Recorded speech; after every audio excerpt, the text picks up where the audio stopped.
ମୁଁ ତ ଆପଣମାନଙ୍କ ଗଣମାଧ୍ୟମରେ ଆରମ୍ଭରୁ କହିଥିଲି ସେମାନେ ଆସିବା ଆଗରୁ।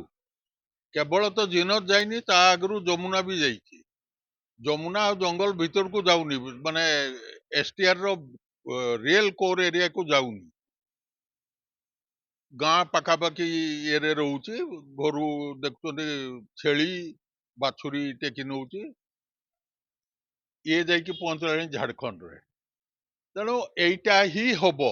ତାଙ୍କର ଯୋଉ ପ୍ରିପାରେସନ ହେଇନାହାନ୍ତି, ଗୋଟେ ବାଘ ଆଣିକି ରିସେଟଲ ଏଇଠି କରେଇବା ପାଇଁ ତାକୁ ବର୍ଷ ଗୋଟେ ମିନିମମ୍ ଦରକାର, ତା ଆଗରୁ ପ୍ରିପାରେସନ ଏମାନେ ଜମାରୁ କରିନାହାନ୍ତି। ସେ ବାହାଘର ବେଳେ ବାଇଗଣ ରୁଆ ରକମ କରିଦେଲେ। ଆୱାରନେସ କରିଛ, କେମିତି କରିଛ ନା ମାଇକରେ ଆନାଉନ୍ସ ସେଥିରେ ହୁଏ। ଏଟା ତ ଛେଳି ନୁହେଁ, ବାଘ। ତେଣୁ ଏହା ହିଁ ହବ। ମୁଁ ଆରମ୍ଭରେ ବି କହିଥିଲି, ବର୍ତ୍ତମାନ ବି କହୁଛି, ତାକୁ ଆଉ ଥରେ ଆଣିକି ଏନକ୍ଲୋଜରରେ ରଖନ୍ତୁ। ରଖିକି ଏନକ୍ଲୋଜର ବୋର୍ଡ କରି କରି ଯାଆନ୍ତୁ, ତାଙ୍କୁ ଏକ୍ୱେଣ୍ଟେଡ କରନ୍ତୁ ଲୋକାଲ ଜୀବଜନ୍ତୁଙ୍କ ସାଙ୍ଗରେ, ପରିବେଶ ସାଙ୍ଗରେ।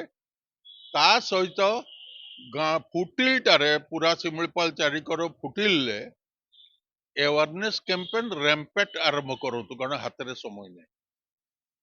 ତାପରେ ରିଲିଜ କରନ୍ତୁ। କଲେ ହୁଏତ ସେ ଆଡଜଷ୍ଟ କରି ନେଇପାରେ ଭିତର ସାଙ୍ଗରେ।